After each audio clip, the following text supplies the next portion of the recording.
উত্তাল জুলাইয়ের সময়টায় মাদ্রাসার শিক্ষার্থীরা যে সাহসিকতা দেখিয়েছে তা যেন আড়ালেই থেকে গেছে। তাদের অবদান নিয়েও কথা হয় না। জুলাই জুড়ে লাখ লাখ মাদ্রাসা ছাত্র রাস্তায় ছিল। তাদের মধ্যে প্রায় 100 জনের মতো শহীদ হয়েছে, আহত হয়েছে হাজারেরও বেশি। মাদ্রাসা শিক্ষার্থীরা হলেন জুলাই আন্দোলনের সেই ফাউন্ডেশন যাদের উপর ভর করে শেখ হাসিনার পতন হয়েছে।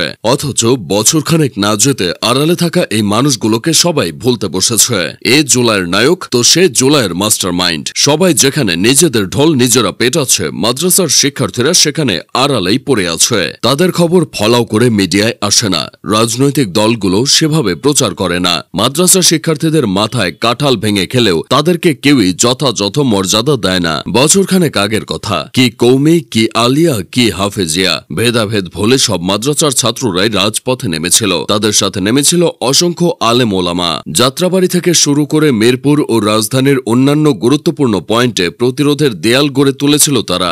2024 সালের জুলাইতে শুরু হওয়া ছাত্র আন্দোলন মাস ঘুরতেই রূপ নেয় সরকার পতন আন্দোলনে। এর আগে 19 জুলাই শুক্রবার জুমার নামাজের পর ব্যাপকভাবে প্রতিরোধের প্রাচীর গড়ে তোলে মাদ্রাসার শিক্ষার্থী ও আলেম সমাজ।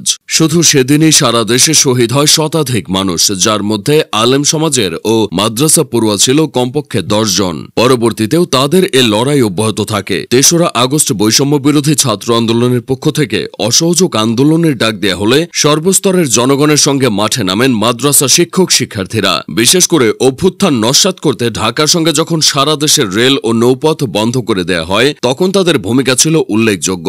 এরপর 4 August long march to Dhaka কর্মসূচি ঘোষণা করা হলেও যৌথ বাহিনীর তৎপরতায় সারা দেশের সঙ্গে বিচ্ছিন্ন ছিল রাজধানী। এ সময় যাত্রাবাড়ি এলাকায় অবস্থিত বিভিন্ন মাদ্রাসার শিক্ষার্থীরা বেরিয়ে আসে অবলীলায়। ঢাকার দক্ষিণ এই প্রবেশদ্বার আন্দোলনকারীদের জন্য নির্বিঘ্ন রাখতে নানা ভাগে ভাগ হয়ে কর্মতৎপরতা শুরু করে তারা। 1 মাস আন্দোলনের অভিজ্ঞতা কাজে লাগিয়ে কয়েকটি গ্রুপে ভাগ হয়ে যাত্রাবাড়ি এলাকার বিভিন্ন মাদ্রাসার শিক্ষার্থীরা সড়কে অবস্থান নেন। এর মধ্যে কিছু গ্রুপ পর্যবেক্ষণে রাখে যৌথ বাহিনীর তৎপরতা, কিছু গ্রুপ কাজ করে আইন শৃঙ্খলা বাহিনীর সদস্যদের আক্রমণ প্রতিহত করতে, কেউ আবার পুলিশের চোখ ফাঁকি দিয়ে আশেপাশের এলাকায় আন্দোলনকারীদের ঢাকায় প্রবেশের ব্যবস্থা করেন। এভাবে ত্রিমুখী কৌশলে যৌথ বাহিনীর কয়েক স্তরের প্রতিরোধ ব্যবস্থা ভেঙে দেন তারা।